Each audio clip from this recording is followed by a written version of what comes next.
болох уу гүцээж. За алдарч ахлан гишүүний микрофоныг өгье. Яарад. За би ч тохиол юм асахгүй. Бид нар одоо ингээд Наранбайрс одоо ер нь бид нар энэ Монголд шийдэхгүй асуудлыг энд яриад байгаа юм л да. Бид нар хичнээн их хууль гаргаад хичнээн том хориг тавиад асуудлыг нөгөө том платформ эзэмшдэг компаниуд шийднэ. Тийм ээ. Тэгэхээр та бүгд маань захин хөгжлийн яам энэ төр энэ компаниудаа яг хэр харьцдаг юм бэ? Тэд нар юу та нартай хэр одоо хамтан ажиллагаатай байд юм. Ер нь тоодог юм уу гүй юм уу? Энэ Facebook, энэ YouTube, энэ TikTok эдгээр юм та бүгд яг яаж харилцаж байна? Надад тодорхой тийм одоо бас юу хэлж өгч гэж нэгт асуулт юм байна. За хоёрдугаарт нь энэ Facebook гэж одоо хүүхдийн ч асуудал болсон, Монголын асуудал болсон. Дуртай нь одоо Facebook дээр лайв хийдэг, дуртай нь юм зардаг, за дуртай хүний доромжилдог ийм том хэрэгсэл болсон. Тэгээ захим орчинд хүүхдүүдийг одоо гэмтэргээс хамгаалахад энэ Facebook-ийн асуудал их хүнд байгаа. Зөвхөн надад ийм нэг санаа байх юм. Та би бурууч хэлж магадгүй шүү. Ерөөсөө энэ Facebook-ийн 3 сар хааж үзүүл яад юм Монголд. Тэр эффектийг харуул яасан. Энэ гэмтэр нь хаашаа шилжих юм? Ямар платформ руу шилжиж байна? Facebook-оор амьдарч болно шүү дээ ер нь бол. Өмнө амьдарч болж исэн. Тэр ингээд нэг сар ч юм уу, 3 сар ч юм уу нэг хаах тийм санаачлалын дээр гаргаж болохгүй юу? Ерөөсөө бүхий л муухай бүх зүйл Facebook дээр явж байгаа шүү дээ. Энд дээр нэг тийм тодорхой бас санал одоо сайд хэлээч. Би бол одоо нэг сар юм уу 3 сар хаачхад олон асуудал цэгцэрэндээ олон юмнууд харагдана. Гэмтрийн нөхцөлөд энэтэй холбоотой мó гүй юм уу гэдгийг ч ойлгомжтой болж эхэлв. Одоо бид нар дандаа сайнаа хэлдэг хуураатай ярьж явж байгаа. Одоо гадаа гардаг хүүхд байхгүй болсон. Бүгдээр мэдчихэж байгаа. Тийм ээ? iPad юм уу гарцтай л гэртээ байгаа.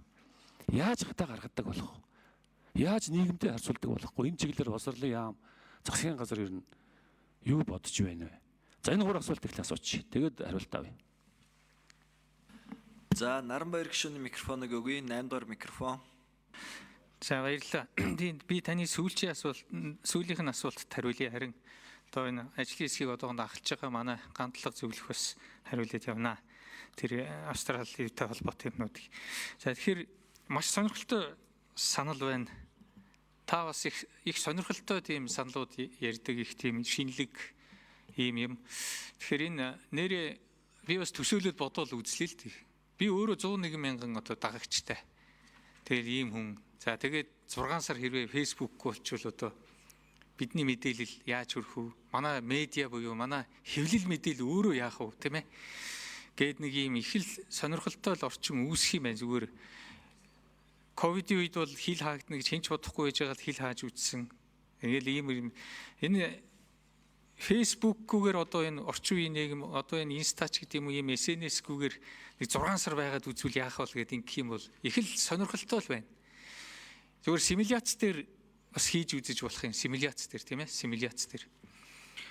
Тэрнээс биш шууд яг энийг ингээ шууд хаавал эдэргээд ингэх юм бол бас их энэ чи энэ оролцоон цөөрсөн арчлал за арчлалын бас нэг хүн өөрийнхөө үзэл бодлыг чөлөөтэй дэлгэдэг талбар хинч гисэн одоо өөрөө бас энэ сэтгүүлчиг юм бичээд олон хүнд уншуулдаг юм бас боломж идэргээл олон юмнууд байгаа. Тэгэхээр зэрэг ийм зүйл нь бол хүний хэвлэн нийтлэх одоо эрх чөлөөтэй бол бас шууд холбогдож магадгүй учраас бид бас болгоомжтой хандах ёстой гэж бодож байна. Бид бол 16 нас хүртэлх хүүхдийг өөрөөр хэлбэл иргэний хуулийн тэр 15.2 дээр байдаг тэр эрх зүйн бүрэн чадамж тэ болтол нь л одоо тэр хүүхдийг хамгаалаад хязгаарлалт оруулаад оролцоог нь бас зохицуулаад ингээд явъя л гэсэн ийм л юм байна. Тэрнээс биш яг энэ одоо нийгмийн энэ сүлжээний орчны чөлөөтэй байдлыг бол энэ хадгалж явах ёстой л гэж ингэж бодож байна. Гэхдээ таны энэ санал бол маш их сонирхолтой байна. Баярлалаа. За 7 дугаар микрофон. За хууль зүйн байнгын орооны эрхэм гишүүдийн 20-ны мэндийг ирье.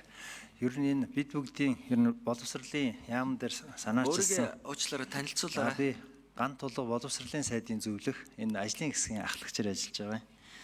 За энэ ер нь бол маш товчоор хэлэх юм бол одоо дэлгэцийн донтолт гээд байгаа юм байна. яг настай хүмүүс бид нар өөрсдөө архины хамааралтай болдог. За сүүлийн үед харт амхны хамааралтай болж байна. Хүүхдүүд маань дэлгэцийн хамааралтай болцсон. Яг тархинд нь тэр яг адилхан бодисын ялгараа явж байхад бид бүхэн харж чадахгүй байгаа. Энэ ганцхан Монголын асуудал биш. Дэлхийд даяар нүүрлсэн асуудалтай төрүүлж энийг барьж явъя гэдэг ийм санаачлагыг боловсролын яам дээр яригдж ирсэн. За тэр олон улсын компаниудаа үндэстэн намсан том компаниудаа тулнаа. Одоо Австралийн хууль дээр бол хэрвээ тэр 16-аас доош насны хүүхдэд аккаунт нээсэн байх юм бол За 7 дугаар микрофон саяхан яг гүйцэтгэд хариулаарай санкцид нарынхаа тухай. за Австрали бол тухайлбал Facebook дээр аккаунт хүүхдүүд аккаунт нээсэн байх юм бол 30 мянган Австрали долларынхаа ийм торгуул тавьдсан байлээ. За одоо Metaverse-с боловсролын яамтай энэ асуудлаар харилцаа бид нар ер нь дэмжиж байгаа гэдэг ийм одоо юу байр суурийг илэрхийлсэн. Тэр 3 network-оос TikTok-оос бусд нь Австралид ч гэсэн дэмжиж хамтраад ажиллаж байгаа юм билээ. Та бүхэн сонирхолтой дөнгөж өнөөдөр Asia News Network дээр энэ бид бүгдийн санаачилж байгаа ажлын мэдээ гарсан байлээ. Тэг Монгол улс бас яг энэ хүүхдүүдийн цахим орчинд хамгаалах тал дээр санаачлагтай ажиллаж байна. Яг одоо их хурл дээр энэ асуудлыг ярилцаж байна гэсэн байдлаар мэдээ гарсан байлээ. Тэгэхээр бид бүгд энэ нэг эхлүүлсэн ажлаа барай хийх юм бол хүүхдүүдэд маш эерэг үр дүнтэй ирээдүйн очдог хэрэгтэй зүйл болно хаа гэж бодож баярлалаа. За Өшөө за цахим хөгжлийн яам 1-р микрофон. За гишүүний асуултанд хариулъя. 2019 оноос хойш Meta, 2020 онд YouTube, за 2024 оноос TikTok, X платформудаа манай харилцаа холбооны зохицуулах хороо бол ингэж шууд хамттай ажиллагаа өргөжүүлж ажиллаж байгаа. За энэ Азийн бүс хариуцсан одоо байгууллагатайгаа шууд мэдээлэл солилцох одоо тэр нөгөө тодорхой нөхцөл байдлууд дээр дасан сэргийлэх асуудлууд дээр бол шууд бодлогын түвшинд хамтарч ажилладаг. За YouTube Kids-ийн асуудлыг өмнөх бас гишүүн хөндөж ирсэн. YouTube Kids апыг Монголд ашиглах боломжтой талаар бас цаашид энэ ашиглах хөгжүүлэх асуудлыг нэвтрүүлэх тал дээр бол манайхаас бол хүсэл төрүүлсэн ажиллаж байгаа. За алдарч ахлан гишүүн тодруулъя. За Наранбаяр сайд би бас хоёулаас олон жил хамт ажиллаж ирсэн. Гэхдээ зүгээр миний энэ санал бол зөв та хэд нэг туршаад үзээсэй л гэж бодож байгаа. Нэг сар ч юм уу. Заавал хүмүүсийн хэвлэл нийт хэрэгчлээ хаах гаагүй. Эффектийг хармаар байна. Ер нь бол энэ дээр та засгийн газрын гишүүний хувьд анхааралтай тавьж үзээч гэж. Хоёрдугаар саяны тэр юуны хүн цахим хөгжлийн газрын хүн бид нар бичиг явуулсан байгаа. Ер нь та нартай яг яаж харилцаад байна? Ингээд асуулттай хүч маш хурдтай хариуг чинь өгч гин үү? Эсвэл ингээд удаашруулад та хэдийн хүлээлтийн байдалтай байд юм уу? Тэр том корпорац та бүгдээ Монгол улстай хэрхэн харилцдаг? Тэр надад нь хэлээд өгч. За 1-р микрофон. Өөрийгөө танилцуулаарай. Харилцаа холбооны зохицуулах хороо зохицуултын газрын дарга Т Батболд алдарч ахлан гишүүний асуултанд хариулъя. За харилцаа холбооны зохицуулах хороо нь 2019 оноос хойш Meta компанитай хамтын ажиллагаа эхлүүлээ явж байгаа.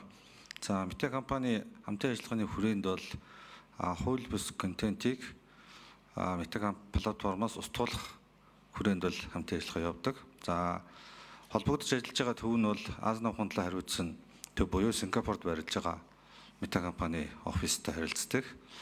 За Meta компани офист бол бид хэд офисын за Монгол болон Төв Аз, Непал, Шри-Ланкыг хариуцсан хариуцсан мэргэжилтэнтэй нь бол шууд бол холбогдож бол ажиллаж байгаа.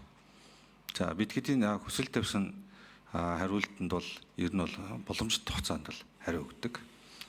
За ялангуяа хүүхдтэй холбоотой хүүхдийг одоо ялангуяа бэлгэн үсэрхийлж уруу татсан. 1-р микрофон гүйцэтгэд хариулъя. Хүсэлтэнд бол хурдан хариу өгдөг. Тий, хурдан хариу өгдөг. Хүүхдтэй холбоотой асуудалтаар бол 1-2 хоногийн дотор хариу өгдөг.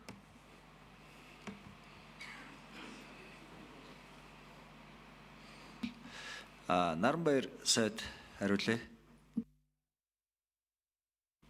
За тэгэхээр бас алдарч ахлан гишүүн яг хэлж байна нэг үзээд алдуулъя. Тэгэхээр зарим нэг сургууль дээр бид бас үзье, тийм ээ.